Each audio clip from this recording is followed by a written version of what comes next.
Bonjour tout le monde. Vous le savez, j'ai lancé mon podcast Ta deuxième vie il y a quelques mois. C'était vraiment un projet qui me tenait énormément à cœur. Et d'ailleurs, je voulais vous remercier pour tout votre soutien, vos abonnements, vos commentaires. Ça m'a vraiment fait chaud au cœur. Et puis, par le fait, vous avez été aussi nombreux à avoir beaucoup de questions à me poser. Et je me suis dit que ce serait une bonne idée de faire une FAQ. Alors ce qu'on va faire aujourd'hui, c'est ça, c'est répondre à toutes vos questions, en tout cas une bonne partie. Je vais essayer de me prêter au jeu. Et voilà, on commence. Comment m'est venue l'idée du podcast Ta deuxième vie ? C'est une idée qui me trottait en tête depuis un bon petit bout de temps. C'est vrai que ce métier d'écrivaine, c'est un métier passionnant, mais quand même assez solitaire. Et moi, ce qui m'intéressait, c'était d'avoir cette expérience de créativité transversale, aussi d'avoir une expérience riche tant humainement que artistiquement. Voilà, et c'est ce qui s'est passé. Je rencontre des personnes fabuleuses et c'est extrêmement nourrissant, même pour ma démarche d'écrivaine. Comment vous êtes-vous préparé à ce nouveau rôle ? Eh bien, j'ai répété, tout simplement. On m'a fait de l'entraînement et petit à petit, j'ai mieux compris l'exercice de l'interview et c'est quelque chose qui m'intéresse beaucoup. Est-ce que vous vous sentez plus intervieweuse ou confidente ? Franchement, j'ai mon petit côté confidente, j'avoue. Quels sont vos projets littéraires ? Bientôt un nouveau livre ? Oh oui, toujours. Je pourrais pas m'arrêter d'écrire maintenant. Donc plein de beaux projets en perspective, des nouveaux romans et plein d'idées qui foisonnent dans ma tête. Est-ce que vous avez eu peur de vous lancer ? La peur, c'est une compagne de route. Elle est toujours là quand on lance un nouveau projet. Mais l'idée, c'est d'avancer avec la peur. Donc le trac, la trouille, tout ça, oui, bien sûr. Je connais ça, mais c'est bien de se dépasser. Et puis plus on fait, plus on répète les choses et plus on prend de l'expérience. Et puis après, heureusement, la peur s'estompe. Y a-t-il eu un déclic, une rencontre qui vous a transformé ? Je crois que dans la vie, on a tous des rencontres décisives. Et c'est chouette parce que les réussites, on ne les fait jamais tout seul. C'est toujours le fruit d'un travail d'équipe quelque part.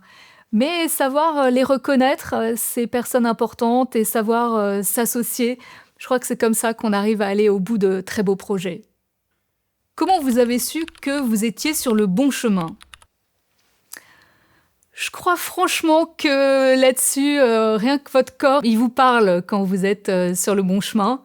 Et c'est vrai que je me souviens quand j'étais salariée en entreprise, oh là là, les dimanches soirs, j'avais le ventre noué, j'avais une insomnie, c'était la cata.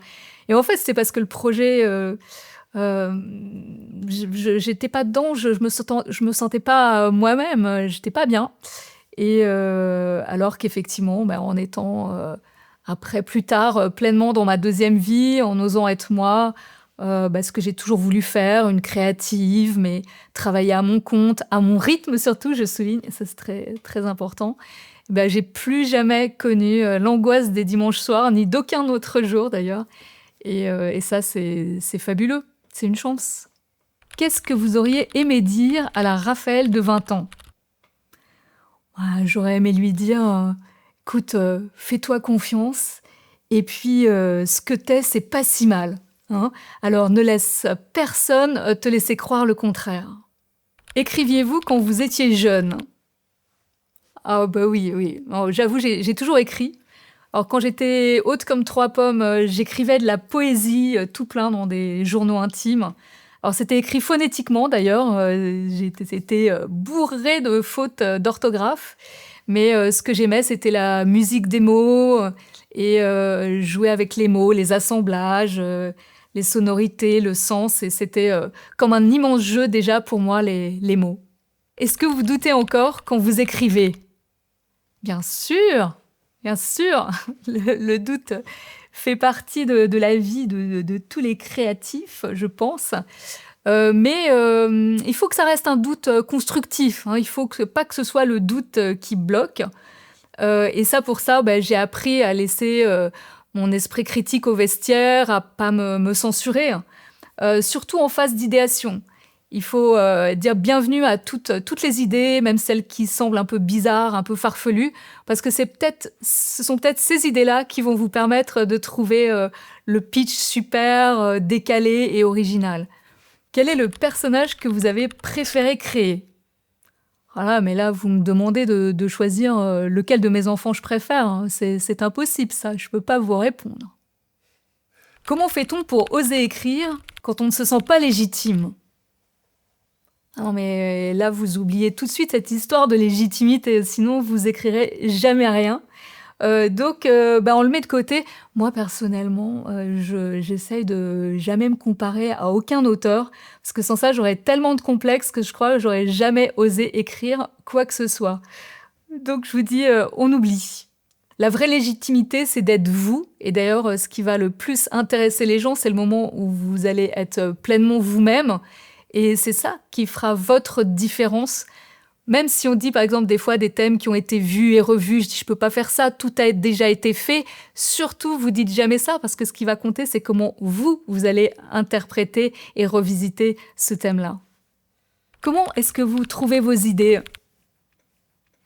Alors, mes idées, je les trouve en me branchant déjà sur un sujet qui m'excite, qui m'intéresse, qui me fait palpiter. Et surtout un sujet auquel je suis profondément connectée. C'est-à-dire, ça se passe là, c'est dans dans les tripes, j'allais dire, c'est pas très beau comme mot. Et ça, c'est ce qui m'intéresse. Et une fois que je me suis branchée à ce sujet, les idées, elles viennent surtout au moment où je ne m'y attends pas, où je ne le cherche pas peut-être. J'aime beaucoup aller marcher, ou alors les idées, elles peuvent venir dans un état de conscience modifié. Une bonne petite sieste, c'est très très bien. Là, il y a plein d'idées qui viennent, c'est excellent. Et le principe de la créativité, c'est de pas censurer, en fait, d'être vraiment dans cette exploration, ce foisonnement, de laisser jaillir toutes les idées qui viennent et de les récolter. Donc ça fait des petits paniers à idées comme ça. Le tri des idées se fait, mais plus tard. Donc la censure, c'est surtout pas dans cette phase de créativité, de brainstorming. Qu'est-ce qui vous inspire le plus aujourd'hui? L'humain, encore et toujours, et inlassablement l'humain. Ce qui nous touche, ce qui nous traverse, ce qui nous inquiète, ce qui nous fait vibrer. Oui, toutes les passions humaines m'intéressent, et donc ce qui fait le sel de l'existence pour moi, enfin, de notre condition d'humain. C'est ça qui m'intéresse, et comment on traverse cette aventure au mieux. D'où vient votre intérêt pour le développement personnel? Alors, là, il y a eu plusieurs choses.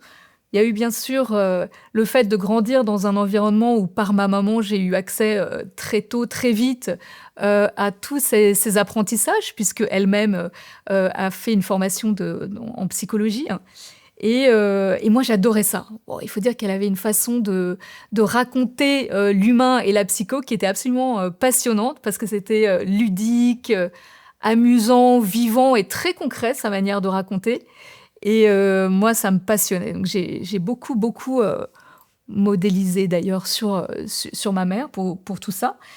Et ce qui m'a fait évidemment aussi m'intéresser beaucoup au développement personnel, c'est ma nature profonde, hein, le fait d'avoir une hypersensibilité fait que je reçois et ressens tout plus intensément, les émotions, les sensations. Et donc, il me fallait des clés, moi, pour transformer ce qui était quand même... parce que l'hypersensibilité, ça vous expose comme plus que les autres. C'est comme une lame de fond, et vous prenez tout un peu en pleine face au début quand vous ne maîtrisez pas. Et voilà, donc le développement personnel, moi, ça m'a permis de mieux gérer tout ça, de mieux comprendre et de de vraiment gagner en sérénité et en confiance en moi aussi. Comment est-ce que vous trouvez l'équilibre entre bien-être et performance? Alors là, c'est très simple, c'est de toute façon, s'il n'y a pas le bien-être en premier, il n'y a pas la performance. Donc là, CQFD, équation résolue. Ce qui fait que même moi, mon quotidien, c'est d'abord 80% du temps consacré à me mettre en bonne énergie. Et en fait, c'est pas du tout du temps perdu. Et je pense que là, peut-être aujourd'hui, beaucoup de gens n'intègrent pas assez dans leur emploi du temps. Enfin, c'est pas le truc superficiel ou en plus le bien-être. Pour moi, c'est une priorité. Et une fois que vous êtes en haute énergie positive, ben là, vous pouvez performer. Enfin, j'aime pas trop ce mot, mais en tout cas, vous pouvez accomplir ce qui vous fait plaisir d'accomplir ou ce que vous devez accomplir. Et je pense que ça donne de bien meilleurs résultats. Comment rester positif dans un moment anxiogène? Alors, dans un moment anxiogène, je pense que c'est la petite trousse de SOS qu'il faut sortir. Et quand il y a situation anxiogène, en premier, c'est la respiration. Si déjà on est coupé de son air, on peut pas continuer. Donc, bien respirer, c'est déjà le premier conseil. Après, les situations anxiogènes, c'est bien de peut-être. Moi, j'essaie de m'extraire des fois. Hein. Oui. Alors, on a tous nos petits secrets pour s'extraire de situations anxiogènes. Et moi, l'imagination, ça m'a toujours permis de me sortir d'une réalité compliquée pour moi. Quand j'étais même très jeune, je m'inventais, je me tournais carrément des films dans ma tête, mais en mode caméra. Hein. J'ai toujours adoré le cinéma, c'est vrai. Mais n'importe où, contexte tendu ou des situations de solitude, je me dis non, je serai plus jamais seule parce que je serai toujours capable de me tourner un film dans ma tête pour me mettre à l'extérieur. Donc ça, c'est moi mon petit ressort à moi. Mais après, c'est à chacun de s'inventer ses trucs et astuces. Comment faire pour se reconnecter à soi? C'est vrai que des fois, on se perd de vue. Mais se reconnecter à soi, c'est aussi, pour moi, apprendre à être bien entre soi et soi. Moi, j'ai pas su faire ça pendant très longtemps. J'étais un petit peu à côté. Et j'étais tout le temps tournée vers les autres. Donc, moi, je m'oubliais en cours de route. Et aussi, je me sentais vraiment, je sentais que j'avais besoin des autres en fait pour faire ce que j'avais à faire. Donc, je dis pas que c'était une dépendance aux autres, mais oui, j'étais trop liée. Donc, j'avais pas apprivoisé ce que moi j'appelle la solitude fondamentale, qui est la bonne solitude, c'est-à-dire la capacité à être bien avec soi, sans nécessairement avoir besoin de l'autre à côté pour vous nourrir ou pour vous trouver des solutions. Donc ça a été très précieux, mais ça s'éduque, quoi. Ça vient au fur et à mesure. Alors bien entendu que nous sommes des êtres de lien, donc il ne faut pas confondre. Évidemment qu'on a besoin du contact des autres, et ça c'est tellement riche et intéressant, mais c'est quand même bien d'arriver à apprivoiser cette chose-là, d'être bien entre soi et soi, mais comme ça, tout est tout est du bonus dans les relations, mais vous êtes dans une forme de liberté personnelle. Et ça, c'est ce que j'ai découvert, moi, au fur et à mesure de mon chemin, et ça a été comme un cadeau. Est-ce que vous avez déjà traversé une période de doute ou de perte de sens? Non, jamais. Non, non, non, j'ai toujours traversé la vie droite. Non, c'est pas vrai. Eh oui, bien sûr, j'ai traversé tout plein de périodes de doute et de perte de sens, des fois des très très sérieuses, des très très sérieuses périodes de doute. Mais je crois que c'est pas mal d'aller regarder au fond des choses, de soi, de ce qui nous fait peur. Oui, de regarder nos peurs les plus profondes, les plus anciennes en face, plutôt que de les laisser cacher sous le tapis. Alors au départ, c'est effroyable parce que vous avez l'impression d'être au milieu de l'œil du cyclone. Mais moi, j'ai eu l'impression d'avancer par crise parfois. Et je crois que l'important, c'est d'en ressortir grandi. Donc j'ai pas de regrets sur mes très grosses crises. D'abord, c'est ça qui m'a permis d'enfin arrêter d'être une personne qui se conforme à ce qu'on attendait de moi, hein, d'arrêter de me conformer. La société, il faut avoir un CDI, il faut être sérieux, il faut... Voilà. Or, les métiers artistiques, c'était pas très sérieux. Donc les crises, c'est bien parce que c'est dit, bon, maintenant, ça suffit. Je serai moi et personne d'autre. Et moi, votre truc là de sécurité, c'est pas ça qu'il me faut parce que c'est pas là où je suis heureuse. C'est pas là où j'arrive à être la meilleure. Et ouais. Et je crois que si ça n'avait pas été par une crise, je n'aurais pas résolu ce conflit intérieur. Et d'ailleurs, la crise, c'était un conflit intérieur. Et ça ne ment pas. Alors ça s'est résolu. Et ça m'a donné le courage de rompre avec ma vie d'avant qui ne m'allait pas pour oser m'inventer ma deuxième vie. Comment gérer la charge mentale ? Eh bien, la charge mentale, oui, on a tous beaucoup de charge mentale, tellement de choses qui pèsent sur nos épaules. Je crois que ce serait bien, c'est d'apprendre à déléguer quand on peut. Au départ, on a parfois du mal. Alors, je vais dire hein. Allez, je vais être honnête. J'ai parfois du mal à le faire parce que des fois, on a tellement pris le pli de tout faire soi-même, oui, qu'on a tendance à le faire assez vite et plutôt pas mal, voire voilà. Et on sait des fois que si on délègue, eh bien, ce sera peut-être moins vite fait, moins bien fait. Mais je crois qu'il faut oser quand même déléguer. Et tant pis, parce que oser être aidé, être secondé, c'est bien. C'est bien. Je crois qu'il faut oser. Est-ce que le bonheur est un choix, un travail ou un chemin ? Un peu des trois, hein. Un peu des trois, ouais. Le bonheur est une décision. Enfin, oui, bien sûr. Parce qu'en fait, dans le mot bonheur, est-ce que le bonheur est un mot passif ou un mot actif ? Je vous renvoie à la question. Eh bien, plus j'avance en âge, plus je pense que c'est un mot qui doit être actif. Enfin, le bonheur, c'est pas quelque chose qui tombe du ciel tout cuit entre les mains. Que ce soit un bonheur personnel, voilà, même dans ses amours, on sait bien que c'est quelque chose qui s'entretient. Et un bonheur dans la vie professionnelle, non, ça ne se fait pas sans effort. Alors, moi, j'aime bien parler d'efforts joyeux, parce qu'en fait, c'est... au début de sa vie, moi, j'ai un fils qui est encore assez jeune, mais le mot effort fait peur, il y a la flemme, etc. Mais c'est pareil, moi, je trouve qu'on découvre quelque chose d'extrêmement vertueux dans l'effort, quelque chose d'extrêmement satisfaisant. Alors, ça vaut la peine. Et donc oui, toujours pour revenir au bonheur, ouais, le bonheur, c'est un chemin, et c'est peut-être le chemin est aussi beau que la destination. C'est étape par étape, on se voit avancer, on se voit cheminer, comprendre des choses, et c'est peut-être plein de petits micro-bonheurs et toutes ces instants suspendus de satisfaction qui font le bonheur avec un grand B. Comment savoir si on est prêt pour une deuxième vie ? Je crois qu'il faut pas attendre d'être prêt parce qu'on l'est jamais vraiment.